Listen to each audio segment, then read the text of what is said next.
Okay, so the question for most people is to pick or not to pick. But if you know me, the obvious answer for forager is to pick. These wild blackberries are just gorgeous, and there's a huge bush. You want to see? Let's go.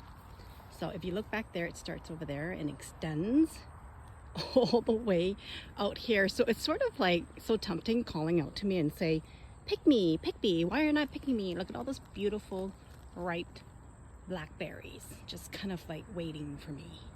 When they're like this, they're perfect and they come right off and they're ready to be picked and eaten. Look how gorgeous these are. These ones right here are not ready. Maybe tomorrow they'll be ready, but do wait till they turn this beautiful dark color before foraging them and enjoying them. One of the reasons why I don't plant blackberries or raspberries in my own garden is because look at these thorns. They really do hurt if they snag onto you.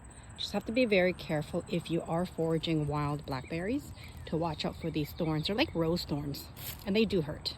And there you have it, beautiful, ripe, delicious, sweet wild blackberries. And for those of you wondering, hey, does she actually eat them?